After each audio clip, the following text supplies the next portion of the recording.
Juice తెలుసు కదా, తాగుతాం కదా, ఆ జ్యూస్ చేస్తున్నారు. చేసేటప్పుడు అనంట అందులో ఫ్రూట్స్ వేస్తాం కదండి, ఆ ఫ్రూట్స్ ముక్కలు వేస్తాం కదా. ఒకటేమో బాదం పప్పు వేయచ్చు, లేకపోతే అవి వేసేటప్పుడు ఏమంటుందంట, దేవుడికి స్తోత్రం. ఏది జ్యూస్ చేస్తున్నప్పుడు ఆ పంచదార వేసేటప్పుడు దేవుడికి స్తోత్రం అంటుంది. ఏంటి ఒక నీళ్ళు వేసేటప్పుడు దేవుడికి స్తోత్రం అంటుందా. ఏంటి అందులో కొన్ని ఐటమ్స్ చేసేటప్పుడు ఏం చేస్తుందంట, స్తోత్రము స్తోత్రము స్తోత్రం అని. ఇవన్నీ అయిపోయిన తర్వాత ఆ జ్యూస్ ఏమైపోయిందంట, గొప్ప మధురంగా వచ్చిందంట. అంటే ఇప్పుడు ఆమె ఏమంటుందంటే, ఆలోచించండి, జ్యూస్ లో కూడా ఎవరున్నారంట, సరే ఎలా మారిపోయిందో. అంటే దేవుడు అలా చేస్తున్నాడు. అంటే అంత చిన్నగా చేస్తున్నారండి. ఎవరిని? దేవుణ్ణి. ఒకడంటాడు గ్యాస్ బండ్ అయిపోతే పరిశుద్ధాత్మ దేవుడికి చెప్పాల. ఒకడంటాడంట బ్యాంక్ లో డబ్బులు లేకపోతే దేవుడికి చెప్తే మళ్ళీ ఆయన ఏం చేస్తాడంట, దాన్ని ఫుల్ చేసేస్తాడంట. ఒకడంట సెల్ ఫోన్ లో బ్యాలెన్స్ అయిపోతే దేవుడికి చెప్పాలంట, నెట్ ఏం చేస్తాడంట. ఇలాగ ఈ తెలుగు తక్కువ ఎక్కువైపోయి సమాజంలో దేవుడి నామాన్ని ఏం చేస్తారనంటే అగౌరవపరుస్తున్నారు. అందుకే కీర్తనకారుడు అంటాడు, మీరు ఎంత కాలము ఆయన గౌరవమును అగౌరవముగా మార్చెదరు. చూసారు ఎలా తయారైపోయారు. ఒక జ్యూస్ దగ్గర దేవుడు అంట, ఏంటి ఒక ఆవిడ అంటది చీపురు ఎలా తొడాలో కూడా దేవుడే చెప్తాడంట. ఇల్లు ఎలా తోడాలో ఎవరు చెప్పాలంట, దేవుడే చెప్పాలంట. మళ్ళీ ఆ చీపురు గట్ట ఎక్కడ పట్టుకోవాలో కూడా ఆయనే చెప్పాలంట. ఆయన చెబితే కింద పట్టుకోవాలో, పైన పట్టుకోవాలో, మధ్యలో పట్టుకోవాలో, ఇలాగ అయిపోయారు. అంటే వీళ్ళు ఏ సోది చెబితే ఆ సోది వింటారు అన్నట్టుగా మారిపోయారు. వాక్యాలు చెప్పేవాళ్ళు లేడు ఈ రోజున, ఈ సోదిగాళ్ళు ఎక్కువైపోయారు. నాలో మనం చూస్తా ఉండేవారు రోడ్ల మీద తట్టట్టుకొని సోది చెప్తాం, జరిగేది చెప్తాం, జరగబోయేది చెప్తాం, మీ భవిష్యత్తు చెప్తాం అన్న వారికి వీళ్ళు ఇప్పుడు ఏమైపోయారంటే తయారైపోయారు. ఒకడు అంటాడు క్యాలెండర్ ఏలపాటేస్తాడు. చూసారు ఎలా తయారైపోయారు, మారిపోయిందేంటి. అందుకే దేవుడు ఎలాంటి వాటికి వదిలేసాడంటే వెళ్ళి తుచ్చమైన నీచ్యమైన వాటికి వదిలేశాడు. అందుకే చీరాని కార్యములను చేస్తున్నారు. దేవుడికి ఏం తీసుకొస్తున్నారు, సంఘానికి అగౌరవాన్ని తీసుకొని వస్తారు. ఇది చూసిన వారు ఏం చేస్తారు, ట్రోల్ చేస్తారు, మారుస్తారు. ఆ బిడ్డలు మార్చి వేరే విధంగా వాటిని ఉపయోగించుకుంటున్నారు. ఉన్నది ఉన్నట్టుగా చెప్తే ఎవడు ఏమి చేయలేడు. అందుకే బైబిల్లో ఉంటుంది మంచి మాట, నీకు హేతు అడుగు ప్రతి వానికి సాత్వికమైన మనసుతో వాక్యాన్ని చక్కగా చెప్తే అప్పుడు నేనేమి చెయ్యలేడు. దాన్ని ఎవరు ఏది చేయలేడు, మార్చలేడు. ఎందుకంటే అది దేవుడు చెప్పిన మాట. అందుకే ఎప్పుడు కూడా ఎవరి మాట ఉండాలి. ఎందుకు ఈ లోకంలో ఉన్న చెదారాలు చెప్పి పిల్లరా ఉన్న వారిని పాడు చేయడం ఉండకూడదండి. అందుకే నీ హృదయము ఎలాంటి వాటిని ఆలోచిస్తుంటున్నాడు, భయంకరమైన వాటిని ఆలోచిస్తుంది. ఆపే వద్దు, వాటిని ఆలోచించకు, మనిషికి మేలైన దానిని చెప్పు. అందుకే ఇక్కడ ప్రజలు అంటున్నారు, దేవుణ్ణి కలిగిన ప్రజలు అంటున్నారు, వారి మాటలు విని హృదయములో నొచ్చుకొని. సరే అండి, ఆమె ఎందులోని హృదయం మారాలి. 5 రూపాయలు మారితే మళ్ళీ అలాగే తయారవుతాడు. హృదయం మారితేనే దైవభక్తి ఏంటో చక్కగా అర్థం. కానీ ఈరోజు హృదయాలు మారిన లేడు. ఏంటి ఏదో మారిందని వస్తాడు, మళ్ళీ కొంతకాలం ఉంటాడు, మళ్ళీ ఆశలేస్తాం. అందుకే ఏమంటాడు, హృదయం మారాలి. హృదయం మారితే ఎప్పుడు ఎవరికి చోటు ఉంటుందంటే ఆ మహనీయుడికే చోటు. ఆయన చెప్పినట్టే వింటారు.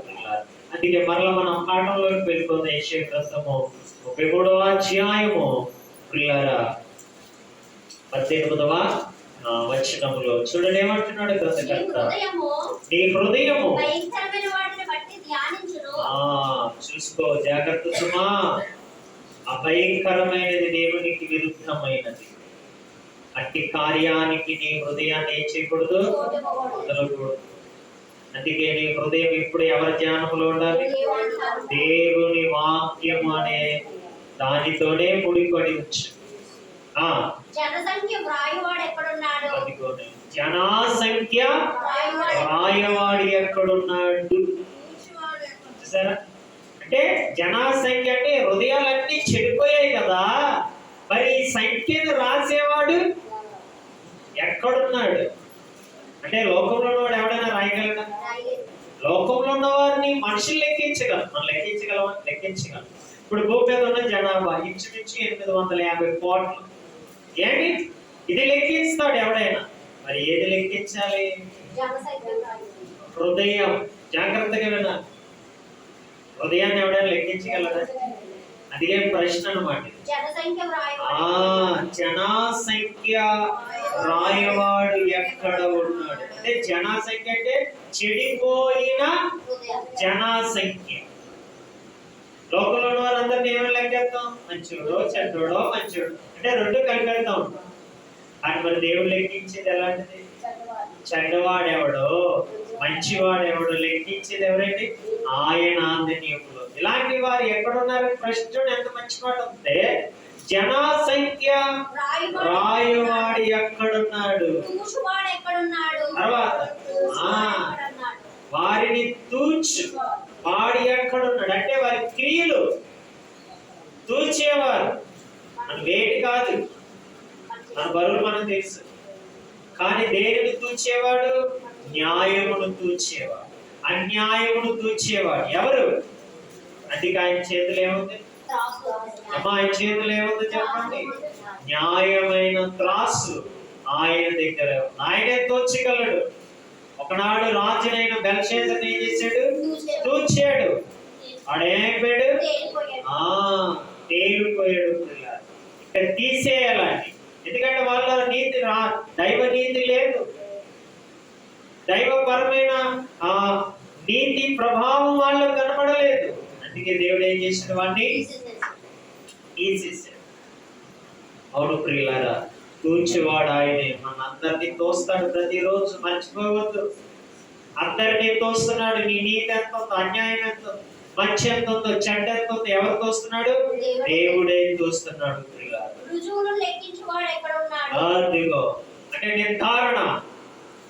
రుజువులను లెక్కించేవాడు ఎక్కడున్నాడు? ఎవడు రుజువుపరచగలడు? హృదయం చెడ్డదో మంచిది ఎవడు చెప్పగలడు? కానీ ఎవరు చెప్పగలరు? ఆయనే చెప్పడు. అందుకే అంటున్నాడు రుజువు. ఏంటి రుజువు పరిచయగలడా? నువ్వేం చేస్తున్నావో అన్ని కట్టి క్లియర్ గా చెప్పేయగలడు. తెలుసు కదా నయమాన్ ఏం చేశాడు? ఏంటి కుష్టి వ్యాధితో వచ్చాడు. గెహాజీ ఏం చేశాడు? వాడు వెనకాతల పరిగెత్తాడు. కానీ వెళ్ళాడా ఏమైనా? ఎలీషా భక్తుడు వెళ్ళలేదు. కానీ ఏం చేశాడు? రుజువుని చూపించాడా లేదా? ఏమన్నా చూపించాడా? నేను ఎక్కడికి వెళ్ళలేదు అన్నాడు. నేను ఇక్కడే ఉన్నాను మహాప్రభు అన్నాడు. రే నువ్వు ఎక్కడికి వెళ్ళావు? ఏంటి నువ్వేం తీసుకున్నావు? ఆయనతో నువ్వేం మాట్లాడావు? అంతా ఏముంది నా దగ్గర? ఆధారం. ఏముంది? ఆధారం అంటే రుజువులు ఉన్నాయి. సరే, రుజువు పరిచేవాడు ఎవరంట? ఆయనే. అందుకే ఇలా యోగ గ్రంథంలో మాట అంటాడు ఆయన, మంచి మాట. 14వ అధ్యాయం యోగ గ్రంథము 14వ అధ్యాయము 12వ వచనం చదువు, 17వ వచనం చదువు. యోగ గ్రంథం 14:17.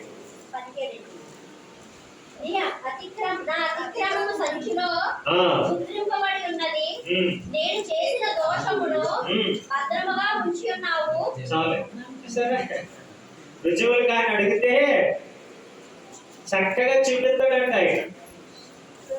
ఏమా మనకి కోర్టుకి ఏం కావాలి?